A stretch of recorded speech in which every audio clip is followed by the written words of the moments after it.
Olá, sejam muito bem-vindos ao Who's the Fucking Owner. Eu sou a Vera. E eu, Diogo. E este é o podcast do Foodies Club, onde vamos desvendar quem está por trás dos espaços de restauração favoritos na cidade do Porto. Ao longo das próximas semanas, temos encontro marcado com vários proprietários de restaurantes que nos vão dar a conhecer a sua história, visão de negócio, bem como algumas das suas principais ferramentas de sucesso. Sempre com o apoio do The Fork, o nosso media partner. Vamos lá? Who's the boss who's calling the shots? Building dreams from kitchen heat and pots. Secrets and stories, passion untamed. This is the legend of the food game. Welcome to Who's the Fucking Owner, where the real stories sizzle.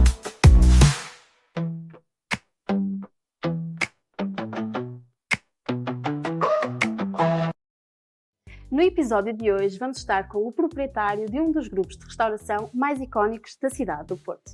Falamos de Vasco Mourão, o nome por detrás do Grupo Cafeína, que abrange os restaurantes Cafeína, Terra, Porta Rossa e Lucrécia, todos eles situados na nobre Foz do Douro. Olá, Vasco. Olá, Vasco. Olá. Muito obrigado desde mais por nos ter recebido aqui no Cafeína e por aceitar dar esta pequena conversa. Antes de irmos para as perguntas um pouco mais sérias, vamos fazer aqui um icebreaker. Nós chamamos rapidinho, Foodie num minuto, em que vamos querer saber um bocadinho mais do seu lado mais foodie. Conhecer um bocadinho do seu lado mais gastrónomo. Nesse sentido, vamos fazer 15 perguntas, todas elas de resposta rápida. Se o Vasco responder a todas elas, no final recebe um pequeno prémio, que é a nossa caneca oficial do Who's the Fucking Owner. E pronto, a única regra é não mencionar, principalmente numa pergunta em questão, numa questão muito particular, o nome dos seus restaurantes. Vai ter que escolher outro restaurante. Ok. Está bem? Vamos a isso? Estamos preparados? Então, Vamos a eu isso. vou começar com a primeira pergunta. Viagem onde já comeu melhor na vida? França. Mas específico?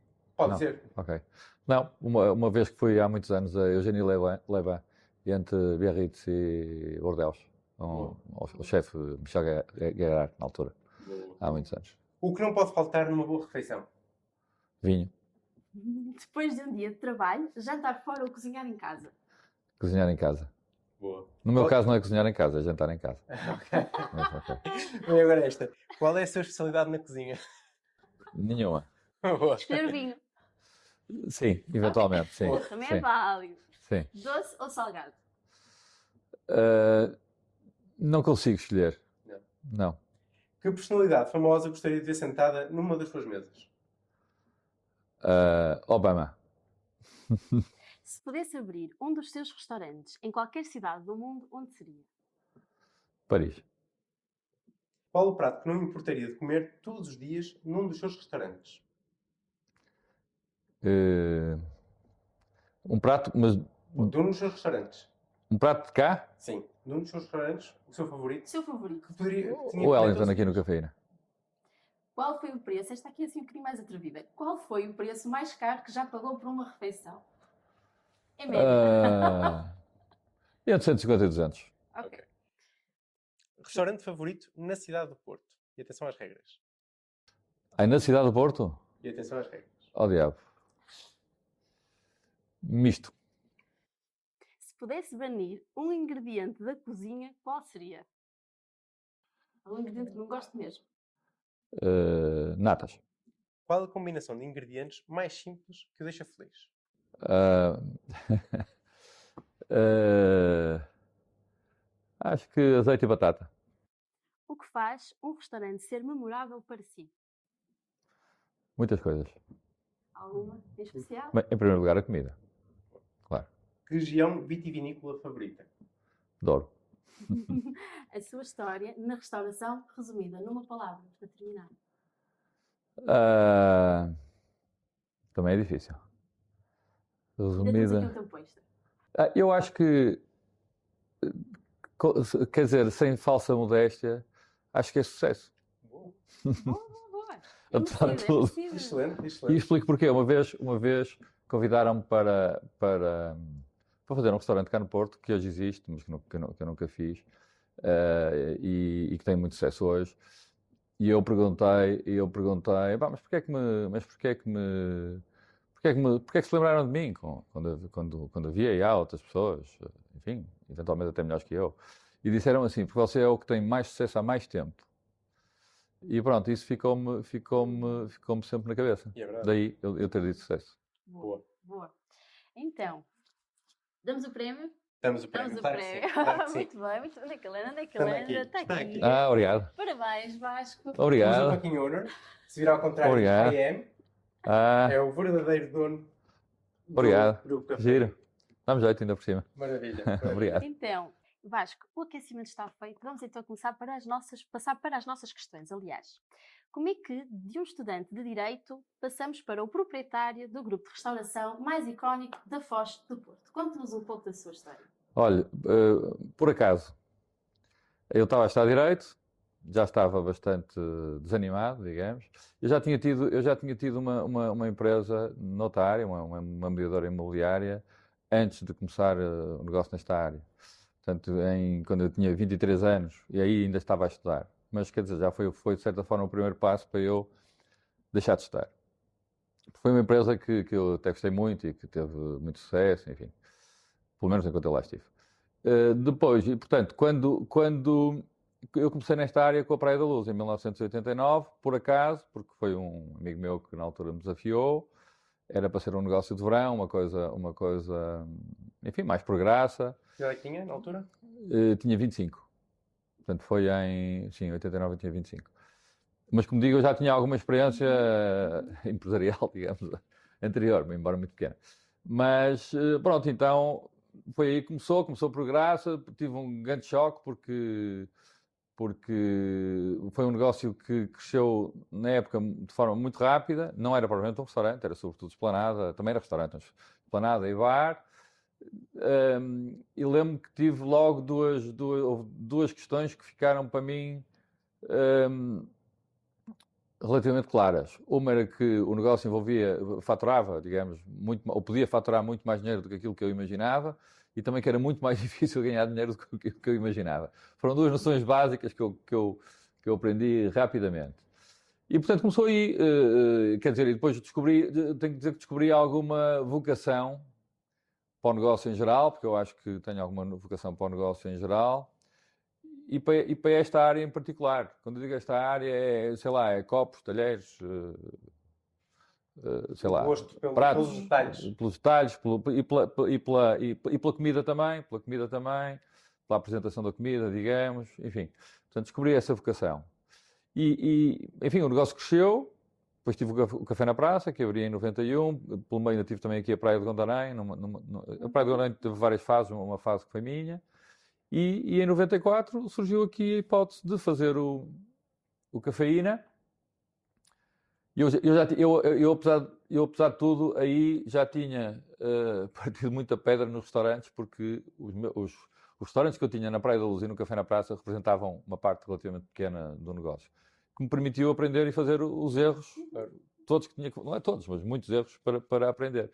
Portanto, quando abri aqui o Cafeína no dia 1 de junho de 95, já tinha uma noção do que é que era necessário para fazer um restaurante e ajudou muito. Mas foi realmente, o restaurante foi a partir daqui. Só restaurante. Muito bem. E a partir daí... A partir daí foi fazendo outros. Sim, o resto da história, sim. O resto Claro. da história, perfeito. E como é que é um dia atualmente na vida do Vasco? Desde que acorda? Eu sou uma pessoa muito rotinas, não é? Okay. Portanto, eu normalmente faço exercício cedo, às 8 da manhã, e depois chego ao escritório por volta das 10. Okay. O meu escritório é aqui ao lado, e portanto tenho uma manhã no escritório e uma hora antes do almoço, saio para os restaurantes e gosto de ir, vou sempre aos restaurantes, antes do almoço. Fazer uma... Sim, vejo que está tudo bem, gosto de falar com as pessoas, quer dizer, para mim um dos segredos, digamos, do meu sucesso é ter uma boa relação com as pessoas que trabalham comigo e ter uma relação de confiança e ir falando. E pronto, isso é todos os dias, não é? Portanto, eu todos os dias vou aos restaurantes e depois normalmente almoço num deles. Okay. Sempre num deles. Onde é que prefere almoçar? Prefiro almoçar aqui no café. Mas, E jantar? Jantar eu raramente janto. Okay. É muito raro mesmo. Raríssimo. Também gosto. Eu gosto de jantar em todos, mas é raro. Muito raro. Mas almoço todos os dias da semana. Depois volto para o escritório. Enfim, outra vez trabalho de escritório. E ao fim da tarde volto a fazer o mesmo para o restaurante. Exatamente. E depois vou para casa às 8 da noite e só telefono. desligaram um esse esquema bocadinho? foi sempre o meu esquema. Ok. E quer dizer, o meu modelo, digamos, é um modelo que surgiu um pouco da minha maneira de ser e de algumas limitações que eu tenho. Eu não cozinho, não tenho, quer dizer, nunca tive nunca experimentei sequer, portanto, não sei, se calhar tinha jeito, não sei. Nada de nada. Zero, nada, nunca cozinho nada. Nada mesmo, Curioso, nada. é que é Nunca, muito nunca curioso. nada. Portanto, nunca cozinho. Por acaso, eu tenho 3 filhos, os meus 3 filhos cozinham os 3 e gostam os 3 de cozinhar. Eu não sei se gosto. Não. A minha questão de cozinhar tem a ver com o sujar. Aquilo, sujar não é para mim assim uma coisa Gosta mais muito... depois de experimentar, no gosto mais de final. experimentar. Sim. E, portanto, mas tem a ver com essas limitações. Eu não cozinho, como digo. Eu sou uma pessoa que, por natureza, vive de dia. Portanto, eu se tivesse que trabalhar algum dia num restaurante e sair por obrigação à noite, seria para mim um problema. Nunca fiz. E, portanto, essas minhas... Eu, por natureza, também sou uma pessoa bastante tímida. Hoje menos, mas sou uma pessoa bastante tímida. E, portanto, de relacionar-me com clientes, por exemplo, sempre foi uma dificuldade. E, portanto, acabei por criar muito cedo, quase logo, tive consciência logo disso e tentei impulsionar rapidamente o negócio para ele ter uma dimensão mínima que me permite criar este modelo de organização. Logo com back-office, logo para eu poder gerir com alguma distância. E assim foi. Eu parei a luz ao fim de... Quando abri o Café na Praça já tinha isso. Já tinha um escritório, fora do negócio, já tinha uma estrutura. Eu acho que estamos aqui a entrar um bocadinho na segunda questão, porque eu vou aproveitar, eu vou aproveitar até só para, porque a segunda questão era, da minha parte, quando iniciou o seu percurso na restauração, o Vasco não tinha background no setor. Ainda assim, conseguiu criar um ecossistema que hoje serve de referência a muitos restauradores. Como define a sua visão de gestão? E eu acho que estávamos precisamente aqui a entrar, não era neste ponto, que era criar essa estrutura, não é? Que nos permitiria... Exatamente. É assim que eu vejo porque vejo, é a minha perspectiva. Claro que, independentemente da forma como eu vejo, o negócio dos restaurantes tem basicamente há 2 modelos de negócio. O modelo familiar, digamos, aquele modelo em que as pessoas trabalham lá, em que têm um número, enfim, de empregados maior ou menor, mas normalmente menor do que o modelo empresarial. É um modelo mais simples, é um modelo que permite ter menos funcionários, permite ter um controle maior sobre o processo de transformação dos alimentos e de tudo o que é desperdícios, etc. Esses tipos de perdas. E o modelo empresarial, que é o meu, que é muito mais difícil e que obriga a uma escala mínima que pague essa máquina, digamos, não é? E, portanto, eu vejo, eu não consigo... Eu, por acaso, às vezes vejo o outro, porque às vezes tenho vontade de ter o esquema familiar. Às vezes penso assim, quem me dera aqui, agora pegava, mandava esta malta toda embora, ficava só com um restaurante, instalava-me aqui, e com uma equipe muito mais pequena, tinha um resultado à escala melhor e menos dor de cabeça, e menos, pronto. Já pensei isso várias vezes. Aliás, houve uma fase da minha vida que eu fiz um pouco isso. Houve uma fase ali no final dos anos 90, foi basicamente quando nasceu a minha primeira filha. Pensei assim, isto é um negócio um bocado difícil, porque eu tinha na altura o Café na Praça, era na Baixa do Porto, andava para cá e para lá, fartava-me de fazer piscina, e pensei assim, isto não pode ser, este negócio é muito chato, prende muito, uma pessoa não tem vida, e portanto vou ter que arranjar aqui um modelo que seja compatível com uma vida normal, uma vida familiar normal. E então, na altura, reduzi a minha atividade de forma a dei o Café na Praça à exploração e fiquei só com o Cafeína e depois com o Oriental, que se transformou em terra. E durante muitos anos tive só estes 2 restaurantes, precisamente por causa disso, para ter um mini negócio empresarial, mas em que eu vivesse ao lado e em que controlasse o mais possível, digamos. Isso só mudou naquela crise de 2008, 2010. Okay. Porque foi talvez a crise mais violenta que eu vivi até hoje, não é? Foi uma crise realmente difícil. A pandemia equipara-se? Também foi radical, mas para mim essa de 2010 foi aquela da subida do IVA de 13 para 23, foi mesmo difícil. E quer dizer, isso colocou em causa tudo. Até a sobrevivência do negócio, eu pensei assim, "Epá, mas isto, se eu só tenho 2, se isto corre mal, fico sem nenhum, ou posso ficar sem nenhum, isto não pode ser, tem que ter mais. E então foi a partir daí que surgiu depois a Casa Vasco, na altura não era Casa Vasco, tinha outro nome, e depois o Porta Roça. Foi enfim, eu mudei um pouco a minha maneira de pensar. Meus filhos também já estavam a crescer e pensei, não, agora É hora de... tem que ter mais algum. Claro. Isto leva também efetivamente à questão seguinte, que é, estamos a fazer 30 anos aqui do Cafeína, entretanto temos mais 4 projetos. A ambição sempre foi construir, no início foi, depois houve este interregno, e depois voltou a ser, de construir uma liderança geográfica, ou as oportunidades foram surgindo? Não, quer dizer, a questão da liderança geográfica, que eu a certa altura, quando pensei nessa questão geográfica, relativamente ao sítio onde eu vivo, onde eu tinha a minha vida, onde eu trabalhava, pensei, tenho que andar a pé. A solução é andar a pé de uns para os outros. E pronto, isso efetivamente acontece. Não é? E isso faz diferença. Eu ainda agora, recentemente, com o outro restaurante que tinha e que vendi, e que não é tão longe assim, eu via isso. Não ia a pé e isso faz diferença. Já faz diferença. E, portanto, agora, quer dizer, as oportunidades surgiram. O Porta Roça, quando surgiu a oportunidade, era um restaurante de uns amigos meus, o Corte Real, que não estava bem. Pronto, as coisas, aqui ao lado também era uma mercearia que eu conhecia as pessoas. Também, pronto, as oportunidades surgiram. E eu, na altura, também fui agarrando. Quer dizer, tinha uma lógica geográfica, andar a pé. Tinha também uma lógica do mercado de ter ofertas diferentes e com preços diferentes para uma mesma clientela. Uma clientela que possa ir... Possa experimentar um deles. Sim, que possa ir em circunstâncias diferentes a um deles, mas sempre aos meus. Uma vez eu disse isto a uma jornalista, numa entrevista que dei ao Expresso, e ela ficou indignada. Não, umas senhoras que ela publicou aquilo e ficaram indignadas, ele é um prepotente, porque eu dizia assim, não, para mim o ideal é que as pessoas não fossem a mais restaurante nenhum, não precisassem de ir a mais nenhum, só fossem aos meus e andassem em círculo fechado. Mas quer dizer, isto é uma utopia, não, obviamente, não é? Mas as senhoras levaram aquilo a mal e acharam que eu era não sou convencido, não. Mas essa realmente é uma ideia. E o meu programa de fidelização tem um pouco a ver com isso, já explicarei a seguir. Vamos a isso, exatamente. Perfeito. Estas 5 casas na Foz possuem conceitos muito distintos, mas mal se entra em qualquer uma delas, percebe-se facilmente que estamos na atmosfera cafeína. Como se consegue manter esta consistência no serviço em espaços diferentes? Bem, eu acho que eu não tenho tanto essa noção porque eu faço algum esforço para que sejam diferentes, não é? É claro que eles decorrem do Cafeína, portanto o Cafeína acaba por ser a casa-mãe, portanto a referência, e portanto é difícil que isso não passe, mas isso também, por um lado eu acho que é bom, porque as pessoas identificam isso e gostam. Por outro lado também exigem mais em espaços, por exemplo, como a Casa Vasco, e também é uma limitação para mim. Eu às vezes tenho dificuldade, vou dar um exemplo fácil.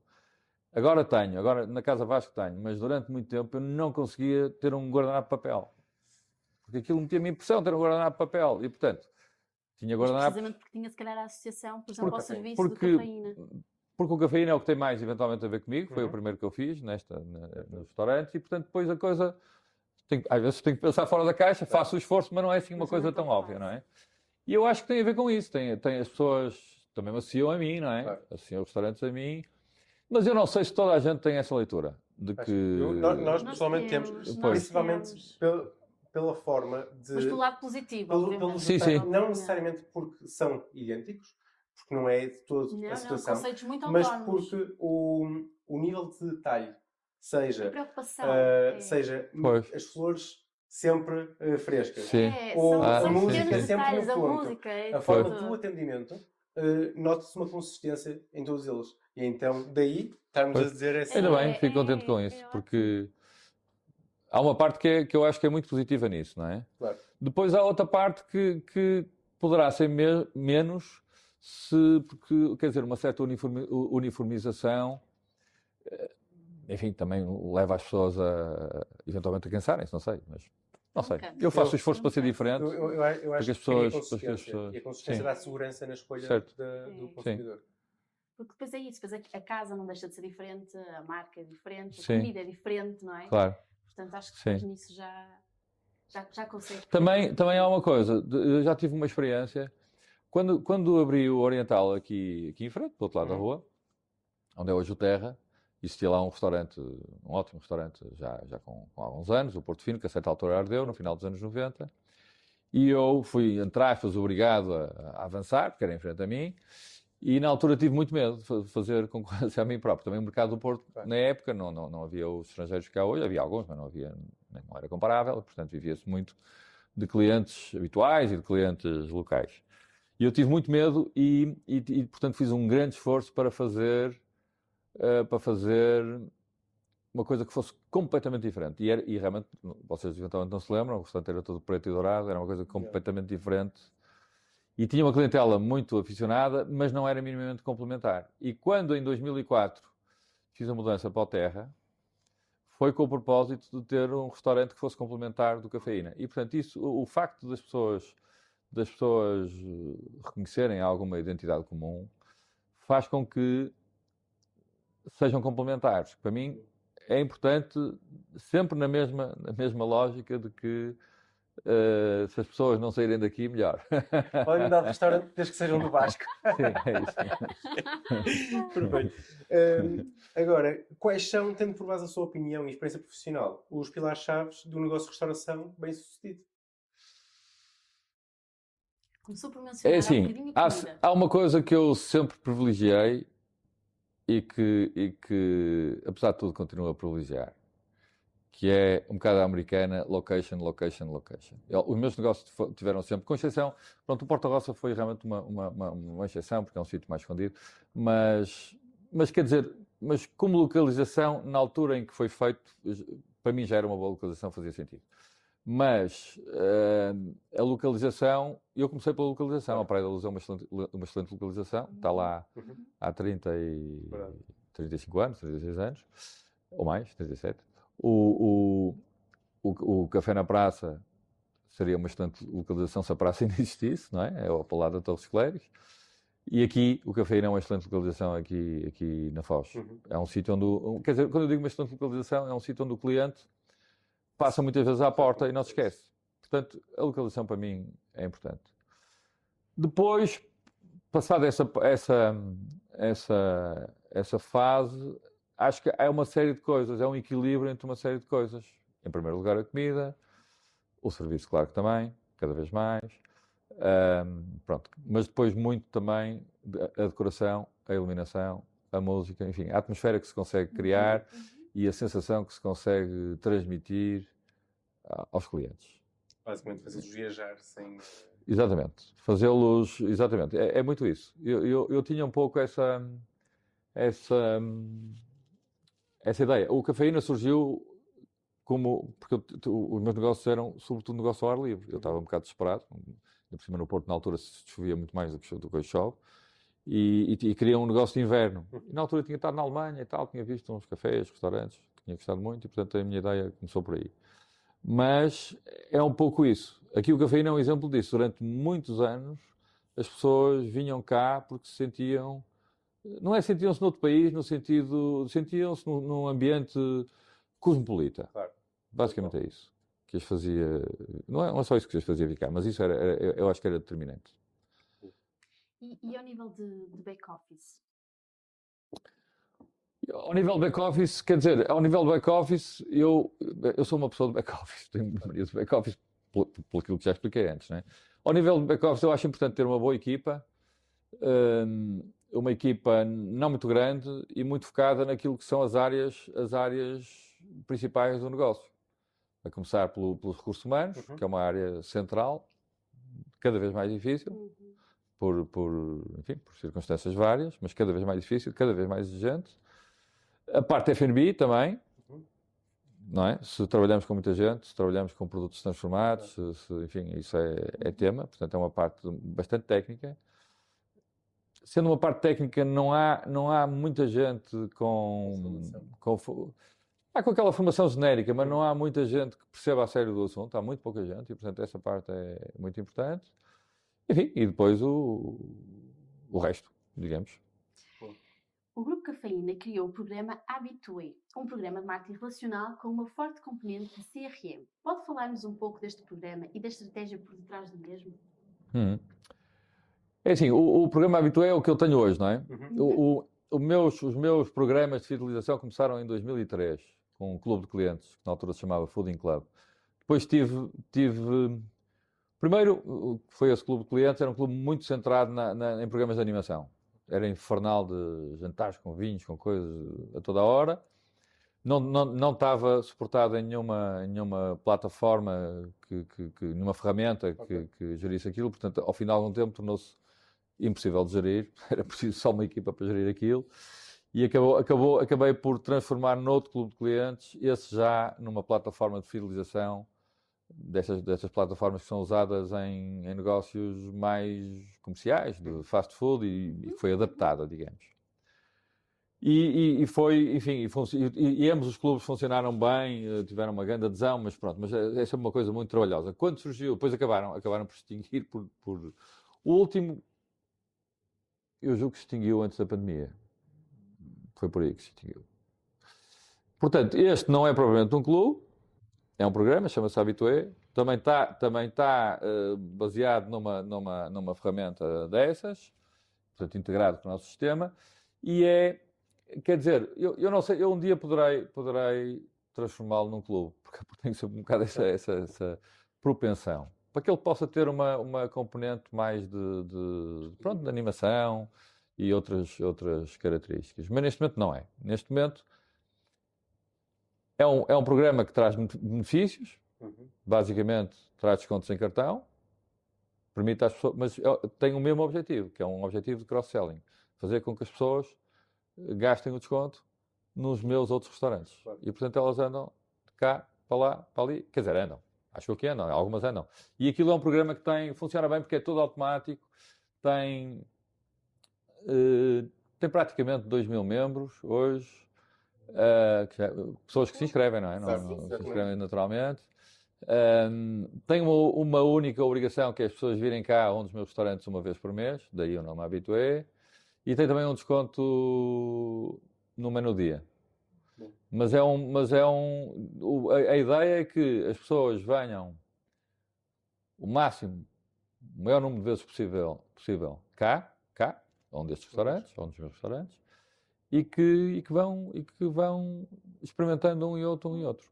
É incentivar isso, e eu acho que é um objetivo que conseguimos. Mas o meu negócio, durante os primeiros anos, baseou-se muito nisso, na obsessão do cliente, na obsessão do cliente habitual.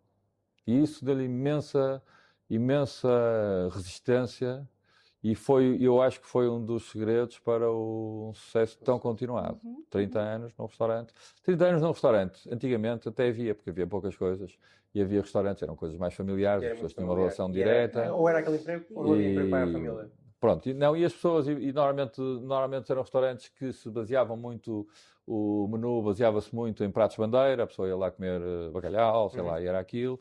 30 anos num restaurante com estas características, que é um restaurante ainda hoje contemporâneo, é mais raro, acho eu. Não, principalmente no nosso meio, Porto e é mais raro, já é uma conta. Boa, excelente. Em 2018, o Vasco vendeu parte do Grupo Cafeína ao Grupo Avilés, que depois recomprou em 2020. Pode falar-nos um pouco destas operações e, principalmente, qual foi o impacto que tiveram na sua visão e na gestão dos seus restaurantes? Quer dizer, o negócio com o Grupo Avilés, não é? A venda de uma parte grande da minha empresa, o Grupo Avilés, teve a ver em primeiro lugar, teve a ver com a admiração que eu já tinha pelo Zé Avilés, à época. E que hoje tenho também, que mantenho, total. E, portanto, eu achava e acho o Zé Avilés uma referência enquanto empresário, porque ele consegue ser um empresário excepcional, para além de um excepcional chefe de cozinha, etc, etc. E isso é raríssimo. E então eu reconhecia e reconheço no Zé Avilés um fora de série. Uma pessoa que consegue, quer dizer, eu até posso ser um empresário razoável, mas não cozinho nada. Ele consegue ser um empresário excepcional e um cozinheiro excepcional. Eu não posso deixar de ver isso. E já na altura tinha essa admiração e, portanto, foi isso que me motivou para além de integrar, com certeza, um grupo maior e ter uma perspectiva de crescimento, etc, etc. Alterou porque realmente passei a estar integrado numa estrutura muitíssimo mais profissional que a minha. E isso houve coisa que nesses 2 anos essa sociedade me permitiu, foi aprender muitíssimo acerca da... Quer dizer, por acaso parece estranho, não é? Eu que já tinha não sei quantos anos disto, mas fui aprender muitíssimo, aprendi imenso com a organização deles, e se hoje tenho uma pequena, mas acho que boa organização, em parte devo-lhes a eles e à organização deles e desse período, não é? Depois deixamos de ser sócios por circunstâncias absolutamente ocasionais, porque foi no início da pandemia, quer dizer, o início da pandemia foi uma altura extremamente radical para quem tinha este tipo de negócios, não é? Porque de repente, de um dia para o outro, não se sabia, não se sabia os apoios que depois viemos a ter. Eu na altura tinha 102 empregados, mas o grupo Avilés, no seu todo de restaurantes, tinha quase 1000. Portanto, de repente, as pessoas pensaram, mas e agora? Como é que vai ser? E pronto, foi no meio desse stress que voltei a recomprar. A parte que tinha vendido. Mas ficamos grandes amigos até hoje. Portanto, apesar do stress... Claro. Não, a importância é perceber que o facto, mesmo que já tendo tantos anos de restauração, acabou por ir também beber alguma coisa, a forma de... Porque... Bebemos sempre, não é? Aprendemos sempre. Sim, mas no caso do Zé Vilés é um caso... No Zé Vilés e da sua organização. É um caso particular, porque trata-se... Eu acho que ele é uma pessoa excepcional e tem uma organização excepcional. Eu tive a sorte, eu já tinha essa admiração, mas apesar de tudo não sabia que iria aprender tanto, e portanto isso foi sorte que tive, que valeu-me. Quanto ao futuro do Grupo Cafeína, há novos projetos em andamento? Há alguma novidade que nós possamos saber? Olha, eu fiz no final do ano passado 60 anos, portanto é uma altura um bocado difícil. Não é difícil, mas é uma altura que dá para pensar um bocado, não é? 60 anos são 60 anos. E portanto estou numa fase de pensar o que é que vai ser o futuro. Eu tenho sempre tendência para fazer, a minha tendência é fazer sempre mais, não é? Mas... Dá para perceber. Já fiz, e não falamos, eu fiz alguns, não tive sucesso com todos, tive alguns restaurantes que não resultaram, que vendi, que mudei, etc. Portanto, nem tudo resultou bem. Mas estou numa fase de pensar o que é que serão os próximos 5, 10 anos. Okay. Mas não tenho isso... Não está totalmente fechado. Mas está em reflexão. Estou. Em banho-maria. E provavelmente isto também ajuda a pensar no seu futuro em concreto. Como é que vê o futuro da restauração em Portugal e mais concretamente no Porto? Eu acho que nos próximos anos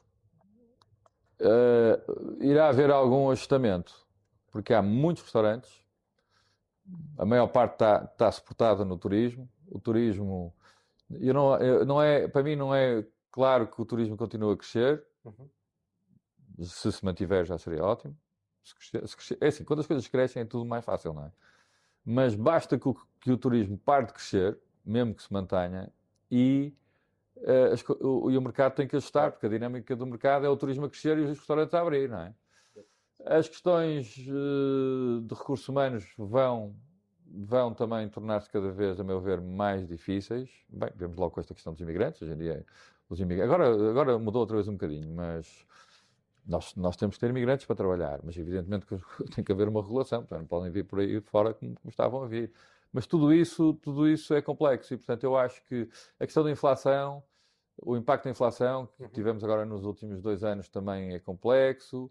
As subidas previstas de salário mínimo todos os anos e o que isso depois acarreta na subida dos salários e a subida dos preços dos restaurantes em geral, que também acontece.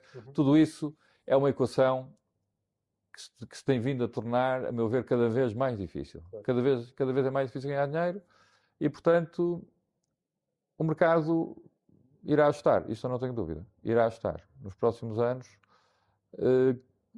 quem tiver mais bem implementado, quem tiver mais bem organizado, ficará.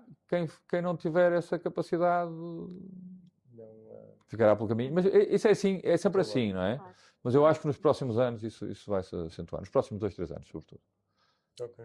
Excelente. Vasco, muito obrigada por ter aceitado o nosso convite, por ter aberto as Obrigado, portas eu. de Cafeína para nos receber. Obrigado, eu. Muito Foi obrigada. aqui um momento excelente. Muito obrigado. Muito obrigada. Espero Muito que obrigada. tenha ficado bem. Para quem quiser saber mais sobre o Grupo Cafeína e os seus restaurantes, pode seguir a página de Instagram, grupo_cafeína, ou aproveitar e vir conhecer pessoalmente este espaço de referência na cidade, todos eles na Foz. Cafeína, Terra, Casa Vasco, Porta Roça e Lucrécia. Se gostaram deste episódio, não se esqueçam de nos seguir nas plataformas de streaming e no YouTube e deixarem os vossos comentários e sugestões. Podem também seguir-nos na nossa página de Instagram, foodiesclub_pt, e assim estão por dentro dos próximos episódios. Todos os links estarão também na descrição deste episódio. Agradecemos uma vez mais ao The Fork, o nosso media partner, pelo apoio a este podcast. E desse lado, muito obrigada pela vossa companhia. Até ao próximo episódio. Where the real story sizzle